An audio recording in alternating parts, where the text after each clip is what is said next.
दोस्तों, महाताकतवरों से भी बड़ा ताकतवर अगर कोई इस दुनिया में है तो वो है हमारे बजरंगबली। जी हाँ, वही पवन पुत्र हनुमान जिन्होंने केवल एक संजीवनी बूटी के लिए पूरा का पूरा पहाड़ ही उठा लिया था। पर दोस्तों, बजरंगबली अपनी ताकत के लिए जितने ही मशहूर हैं, उससे कई ज्यादा मशहूर इनके रहस्य हैं, जो कई बार रामायण के रहस्यों को भी पीछे छोड़ देते हैं। फिर चाहे बजरंगबली के पुत्र का रहस्य हो या फिर उनके आज भी जिंदा होने का रहस्य, ये सभी रहस्यों के बारे में आज हम इस वीडियो में आपको बताने वाले हैं। और इसके अलावा हनुमान जी के बारे में भी बहुत सी बातें आपको जानने को मिलेंगी, तो बस वीडियो में एंड तक हमारे साथ बने रहें।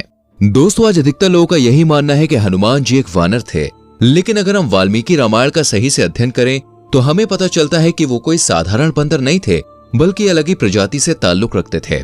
आपको बता दें कि वानर शब्द बंदर के लिए इस्तेमाल नहीं किया जाता है, बल्कि संस्कृत में बंदर को कपि शब्द से जाना जाता है, और इस तरह से वानर एक अलग प्रजाति थी।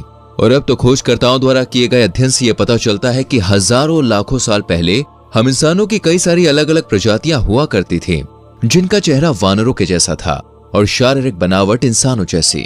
दोस्तों, एक रोचक बात यह है कि श्री राम ने हनुमान जी को यह वरदान दिया था कि वो अगले ब्रह्मा होंगे। ब्रह्मा जी का जीवन 100 दिव्य वर्षों का होता है, जिसके बाद उन्हें मोक्ष प्राप्त हो जाता है और नए ब्रह्मा उनका स्थान ले लेते हैं। और इस वक्त हम ब्रह्मा जी के 91 साल के पहले दिन में जी रहे हैं। ऐसे में जब ब्रह्मा जी के 100 वर्षों का समय हो जाएगा, जिसमें हजारों लाखों बार प्रलय आएगा और धरती का विनाश हो जाएगा, तब इस वक्त के ब्रह्मा जी भी मोक्ष प्राप्त कर लेंगे और फिर जो नया संसार शुरू होगा, इसमें हनुमान जी ब्रह्मा बनेंगे। दोस्तों, त्रेता युग में अंजनी और केसरी के पुत्र के रूप में हनुमान जी का जन्म हुआ था। प्रभु श्री राम की भक्ति में हनुमान जी माता सीता की खोज में लंका तक पहुंच गए।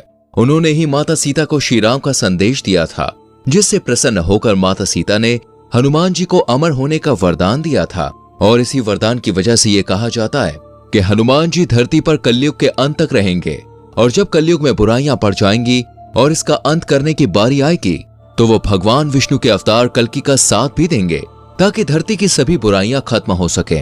और जब धरती से सारा पाप मिट जाएगा तो हनुमान जी कल्कि अवतार के साथ ही धरती को त्याग देंगे।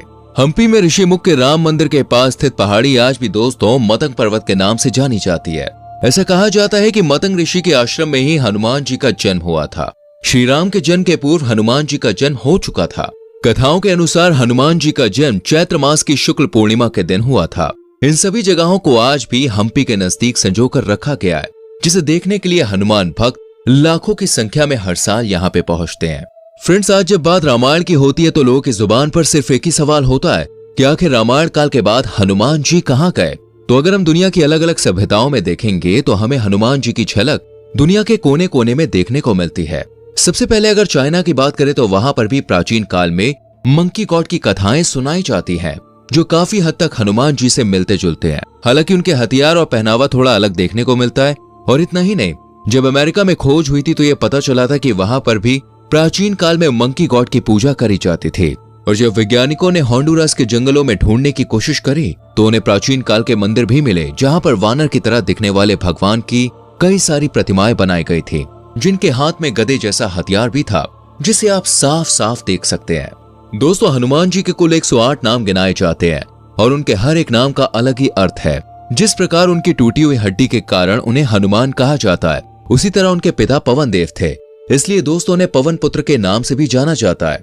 इसी तरह हनुमान जी के कुल 108 नाम हैं, लेकिन उनमें से 12 नाम सबसे खास हैं, जो दुनिया भर में प्रचलित हैं, जैसे कि अंजनी पुत्र, मारुति, केसरी नंदन, हनुमान, पवन पुत्र, शंकर सुमन, बजरंग बली, कपि श्रेष्ठ, वानर युद्धपति, रामदूत, पंचमुखी हनुमान और रामेष्ठ हैं। इन सभी नामों में से हनुमान, पवन पुत्र और बजरंग बली सबसे ज्यादा प्रसिद्ध है। वैसे आप हनुमान जी को किस नाम से याद करते हैं, मुझे कमेंट सेक्शन में जरूर बताना। दोस्तों, जब भी बात हनुमान जी की आती है तो सबसे पहले उन्हें बाल ब्रह्मचारी कहा जाता है, क्योंकि उन्होंने हमेशा ब्रह्मचर्य का पालन किया और कभी भी किसी स्त्री को गंदी नजर से नहीं देखा। लेकिन दोस्तों, क्या आप जानते हैं हनुमान जी का एक पुत्र भी था। जब उन्होंने लंका नगरी में आग लगाई थी तो उनकी पूंछ पर भी आग लग गई थी, जिसे बुझाने के लिए हनुमान जी पास के समुद्र में कूद गए और पानी से पूंछ पर लगी हुई आग बुझाई। उस समय हनुमान जी दोस्तों बहुत ही ज्यादा थके हुए थे, उनका पूरा शरीर पसीने से लथपथ था। तभी बजरंगबली के शरीर से पसीने की एक बूंद निकली और वो समुद्र में जा गिरी, और उसी पसीने की बूंद को एक मछली ने अपना भोजन समझकर खा लिया, जिसकी वजह से वो मछली गर्भवती हो गई और कुछ वक्त के बाद उस मछली ने एक संतान को जन्म दिया, जिसका नाम था मकरध्वज। जिसका आधा शरीर तो मछली का था, लेकिन दोस्तों आधा शरीर वानर का था। वहीं रावण से युद्ध करने के पश्चात हनुमान जी को पता चल गया था कि उनका भी एक पुत्र है, और तब जाकर उनकी मुलाकात अपने बेटे मकरध्वज से हुई थी। दोस्तों जैसे कि हम सभी जानते हैं कि बजरंगबली को भगवान शिव का 11वां रुद्र अवतार कहा जाता है, जहां धर्म की स्थापना और अहंकारी रावण का अंत करने के लिए जब भगवान विष्णु ने श्री राम का अवतार लिया था, तो उस समय कई देवताओं ने अलग अलग रूप में भगवान राम की सेवा करने के लिए अवतार लिए थे, और तभी भगवान शंकर ने भी अपना रुद्र अवतार लिया था।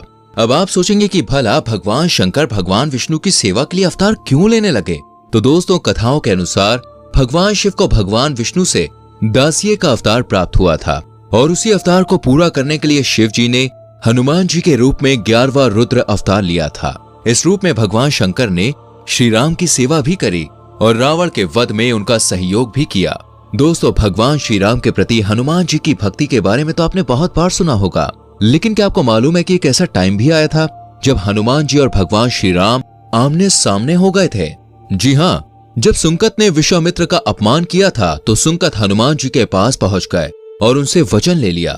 तो वहीं विश्वामित्र ने भी श्री राम से वचन ले लिया कि वो उनकी तरफ से युद्ध लड़ेंगे। और जब भगवान श्री राम को हनुमान जी का सामना करना पड़ा तो हनुमान जी ने अपने सभी अस्त्र शस्त्र डाल दिए, लेकिन भगवान श्री राम तो अपने वचनों से बंधे हुए थे, इसलिए उन्होंने अपने अस्त्रों का त्याग नहीं किया, बल्कि उनका इस्तेमाल करके हनुमान जी पर ब्रह्मास्त्र चलाया। पर दोस्तों इस परिस्थिति में हनुमान जी ने जमीन पर बैठकर राम नाम का जाप करना शुरू कर दिया। उन्होंने इतने मन से भगवान श्री राम का जाप किया कि ब्रह्मास्त्र भी विफल हो गया और उसने हनुमान जी की भक्ति के सामने घुटने टेक दिए। तब जाकर विश्वामित्र को यह एहसास हुआ कि भगवान श्री राम और हनुमान को आपस में उन्होंने लड़ाकर कितनी बड़ी गलती कर दी है, और फिर उन्होंने इस युद्ध को रुकवाया। दोस्तों हनुमान जी का जिक्र केवल रामायण में ही नहीं मिलता, बल्कि सालों बाद हुए महाभारत में भी हनुमान जी की कथाएं बताई जाती हैं। कहा जाता है कि जब भीम को अपने बलशाली होने पर बहुत ज्यादा अहंकार हो गया था, तब उसका अहंकार तोड़ने के लिए हनुमान जी ही आए थे। असल में दोस्तों एक बार बजरंगबली जंगल में आराम कर रहे थे, तभी भीम वहां से कहीं जा रहे थे। भीम उस रास्ते से जाना चाहते थे, लेकिन हनुमान जी की पूंछ वहां पर थी। भीम ने कहा कि हे वानर अपनी पूंछ हटाओ, तो इसके उत्तर में हनुमान जी ने कहा कि अगर आप मेरी पूंछ को हटा सकते हैं तो हटा दीजिए।